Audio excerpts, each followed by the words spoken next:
Hello guys, welcome to the channel. Today, as suggested into the comment last week, we're gonna talk about green screens. Starting with the obvious, we need a green background. So this background can be anything. It can be a painted wall, a curtain, or a fabric. Then for the color, any green will do. Actually, any color will do, as long as it is a contrasted color that will be very different than the subject you're trying to cut out. Then we need light. Lighting can be anything from daylight to full-on studio light. What's really important is to understand how to set it all up. So to show you how to set it up, I've created a mini studio, and let me introduce you to Woody, who will be our model today. So obviously the screen is at the back. Make sure the fabric is flat.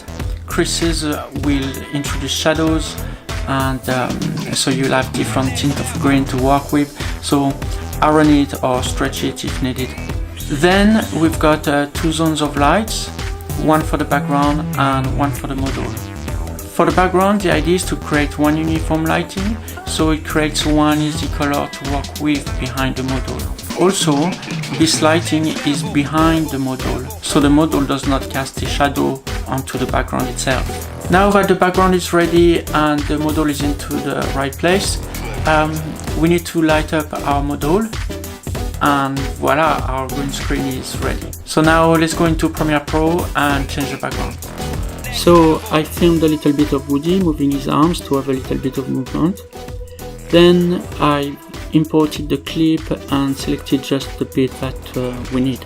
Now in the effect search, start typing Ultra for Ultra key.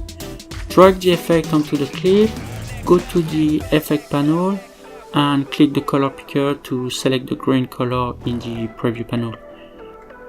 It's already doing a good job, but we still want to clean up correctly, so go to the output option and in the effect panel and choose the alpha channel.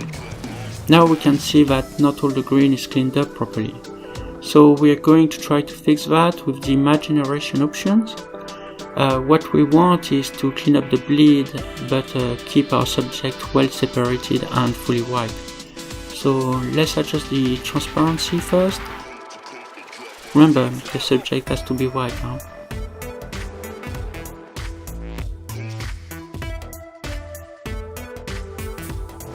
Then the shadow.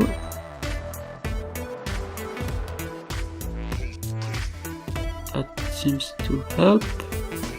And the pedestal.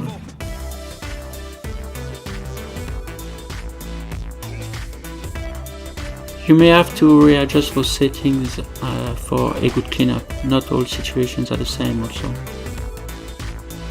Now we can go back to the composite output and let's zoom in at 100% to inspect properly and check the result around the edges especially. Here we can see that there's a soft edge line around the arms especially. So under the matte cleanup option, we are going to increase the chalk, not too much, just enough to remove the edge.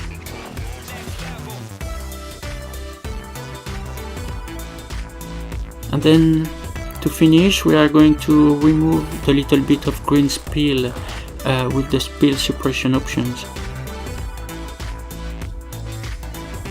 So we're simply going to increase the desaturation, not too much. We don't want Woody to be totally grayscale, just enough to remove the little green. Here we go, there, yeah. And it's done.